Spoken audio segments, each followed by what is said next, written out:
আগের দিন আমরা প্রজেক্টাইল মোশনে করেছিলাম। প্রজেক্টাইল মোশন, এটা ফিজিক্সের। ফিজিক্সের কী করেছিলাম যে আমরা রেঞ্জ বের করছিলাম। রেঞ্জ মানে হচ্ছে প্রজেক্টে একটা বল ছুঁড়লে বলটা যতটা হরাইজন্টাল ডিস্টেন্স কভার করে, যতটা দূরে গিয়ে পড়ে, এই ডিস্টেন্সটা হচ্ছে রেঞ্জ। আর রেঞ্জ, ঠিক আছে? আচ্ছা, এবারে খেয়াল করবে যে বলটা একটা হাইটে ওঠে। বলটা যদি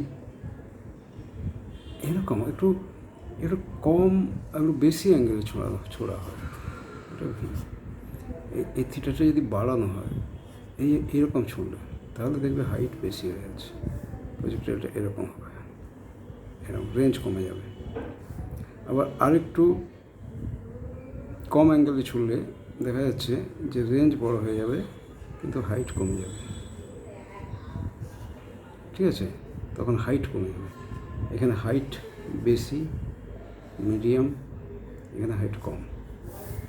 ঠিক আছে? তো তার মানে থিটা অ্যাঙ্গেল, প্রথম কথা হচ্ছে যে তুমি একটা ভেলোসিটি দিয়ে ছুঁড়ছো। তো ভেলোসিটি তোমার সবসময় তুমি একটা সমান ভেলোসিটি দিচ্ছ। ধরো তুমি 30 kmph ভেলোসিটি দিলে, 30 kmph ভেলোসিটিতে সবসময় ছুটছো। তাহলে যখন থিটা স্মলার হবে, থিটা স্মল, তখন তার রেঞ্জ বেশি, হাইট কম, এইচ কম,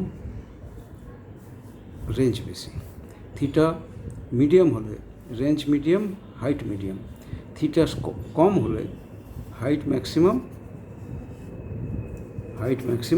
রেঞ্জ আরও কম। ঠিক আছে?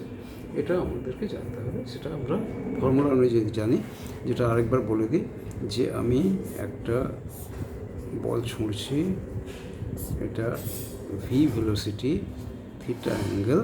সো এই ভেলোসিটিটাকে আমি দুটো পারপেন্ডিকুলার লাইনে ভাগ করব। একটা হচ্ছে হরাইজন্টাল, সেটা হবে ভি কস থিটা, এটা কেন হবে কস থিটা। আর ভার্টিক্যাল, সেটা হবে ভি সাইন থিটা। এটা কেন হবে সেটা আগের লেসনে বুঝিয়ে দিয়েছি। ঠিক আছে? তোমরা শুধু মনে রাখবে যে থিটার দিকেরটা হবে কস থিটা। ওকে, এইবারে আমরা আজকে বের করবো ম্যাক্সিমাম হাইট, তার ফর্মুলা।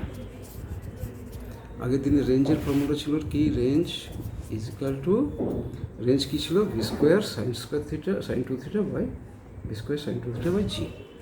রেঞ্জ ছিল v square sine 2 theta by g. G হচ্ছে অ্যাক্সিলারেশন ডিউ টু গ্র্যাভিটি, আর ভি হচ্ছে যে ভেলোসিটি দিয়ে আমরা ছুঁড়ছি।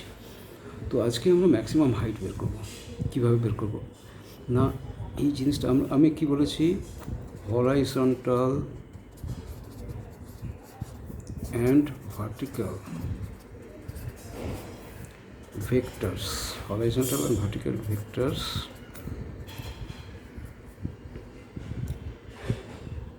ভেক্টর মানে ভেক্টর কী হয়? ফোর্স হয়, ভেলোসিটি হয়, আরও কিছু যেগুলো হয় সেইগুলো, etcetera. Force, velocity. Horizontal and vertical does not affect each other in respect of their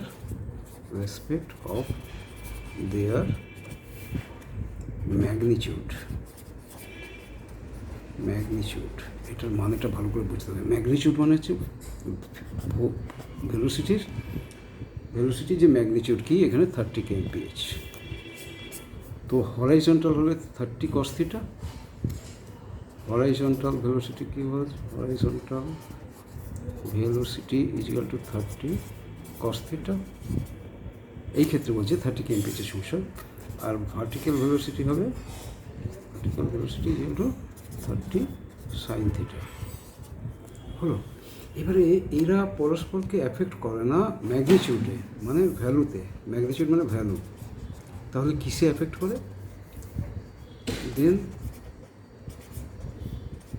where do they affect. তাহলে কোথায় এফেক্ট করে? না, they affect on the horizontal and vertical, horizon and vertical. They affect only the direction. Vector আমরা কি জানি? Magnitude আর direction. তো ম্যাগনিটিউডকে কেউ effect করতে পারবে না হরিজন্টাল ভার্টিক্যাল। ডাইরেকশনকে এফেক্ট করবে। তার মানে কি? দেখো, এরকম ছুঁড়েছো, তার হরাইজন্টাল ভেক্টর এদিকে টানতে চাইছে, একে কেউ অ্যাফেক্ট করতে পারছে না। কেননা হরাইজন্টালে আমরা জানি Newton's law, unless a force external কিছু অ্যাপ্লাই করি, এটা এইভাবে চলবে সবার ক্ষেত্রে। আর ভার্টিক্যালেও তাই, unless an external force acts. কিন্তু হরাইজন্টালে কোনো এক্সটার্নাল ফোর্স অ্যাক্ট করছে না। ভার্টিক্যালের ক্ষেত্রে প্রজেক্টাইল মোশনে ভার্টিক্যালের ক্ষেত্রে কি ভার্টিক্যাল ফোর্স একটা কী অ্যাক্ট করছে না, ফোর্স ডিউ টু গ্র্যাভিটি। পৃথিবী তো টানছে নিজের দিকে, তো ন্যাচারালি পৃথিবী তো সোজাসুজি নিচের দিকে টানছে, পৃথিবী সরাসরি নিচের দিকে টানছে। তার মানে ওটা অ্যাফেক্ট করবে শুধুমাত্র, it affects only vertical vector বলছি আমি, এখানে ভেলোসিটি। বুঝতে পেরেছো তো? তো এইবারে আমরা বের করব জিনিসটা ম্যাক্সিমাম হাইটের ক্ষেত্রে। তাহলে আমাকে দুটো জিনিস থাকতে হবে। হরাইজন্টালের ক্ষেত্রে আমার কিচ্ছু নেই, যতক্ষণ ও হাওয়াতে থাকবে, এই বলটা যতক্ষণ হাওয়াতে থাকবে ততক্ষণ এই ভেলোসিটিতে যেতে থাকবে। যেই মাটিতে পড়লো, রেজিস্ট্যান্স এসে গেল, সেখানেই তার রেঞ্জ হয়ে গেল। এইবার কতক্ষণ হাওয়াতে থাকবে না, যত ভেলোসিটিতে, যতক্ষণ ওটা ওপরে উঠবে, জিরো হবে, ওপরে উঠবে, এখানে জিরো হয়ে যাবে। কেননা নিচের দিকে অ্যাক্সিলারেশনটা, এখানে নিচের দিকে অ্যাক্সিলারেশন ডিউ টু গ্র্যাভিটি, নিচের দিকে কাজ করছে, মানে ওটা ধীরে ধীরে থেমে যাবে একটা জায়গায়, তারপরে আবার গ্র্যাভিটির জন্য নিচের দিকে আসবে। তো এটা হচ্ছে ম্যাক্সিমাম হাইট। ওকে, তো এইবারে আমরা সেটা করব। ওকে, তো এক্ষেত্রে যখন আমরা ভার্টিক্যাল ভেলোসিটি নিয়ে কাজ করব, ভার্টিক্যাল ভেলোসিটি আমরা কাজ করব, তখন we forget horizontal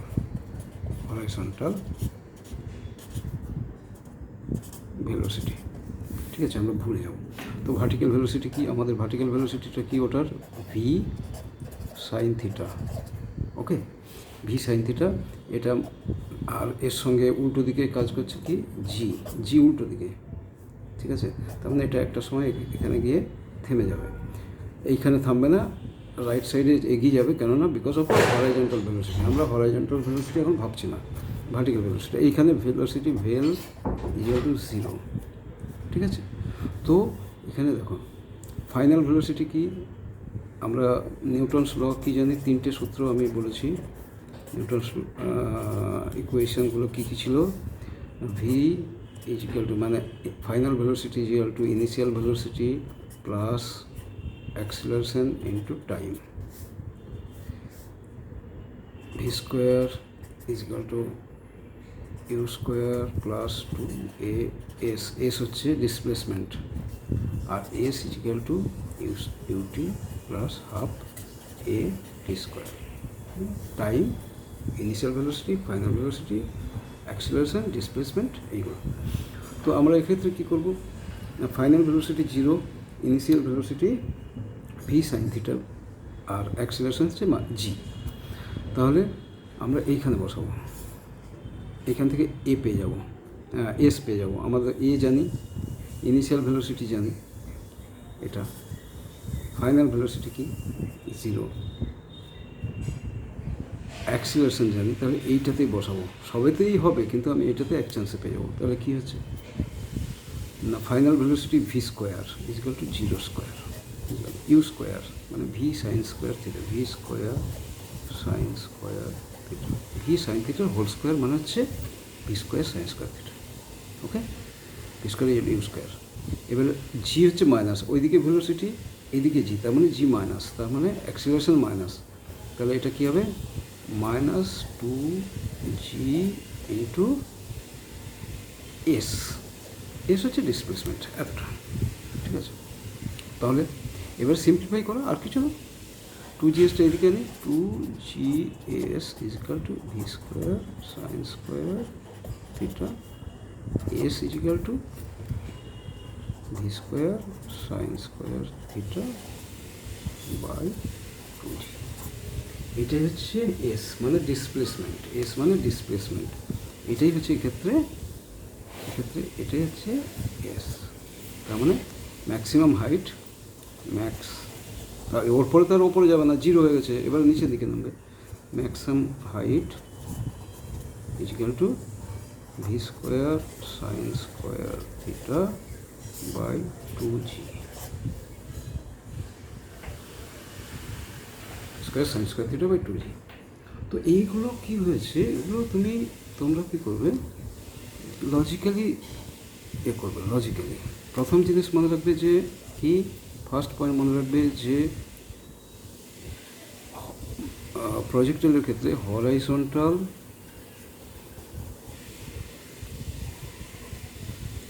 and vertical velocity work independently.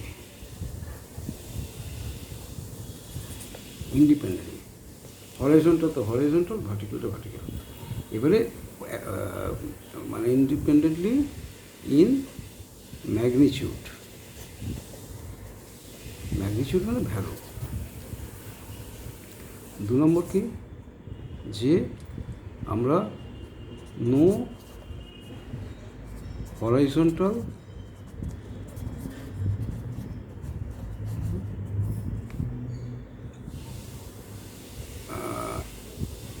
Force, ঠিক আছে। 3 নম্বর কি, ভার্টিক্যাল ফোর্স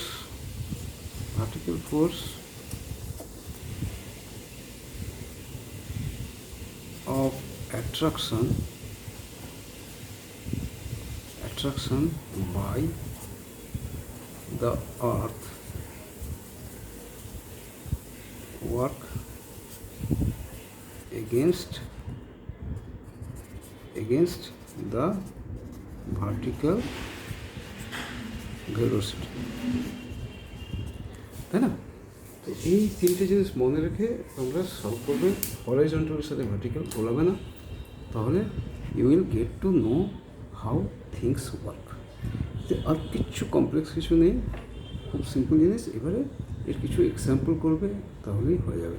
ওকে, তো আই হোপ তোমরা এটা বুঝতে পেরেছো।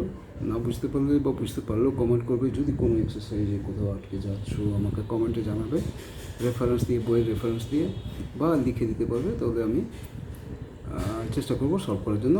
আমি যেহেতু প্যারাবোলা করছিলাম, তাই তার সাথে সাথে এটা ম্যাথামেটিক্সের প্যারাবোলা করছিলাম, তার সাথে সাথে যেহেতু এটা এই তোমার প্রজেক্টের মোশনটা হচ্ছে প্যারাবোলিক, সেই জন্যে আমি এটা করে দিলাম। তো এখন আর ফিজিক্স করাবো না, ম্যাথসটা আমি কমপ্লিট করবো, তারপরে ফিজিক্সে যাবো। Okay, best of luck boys and girls, thank you for watching.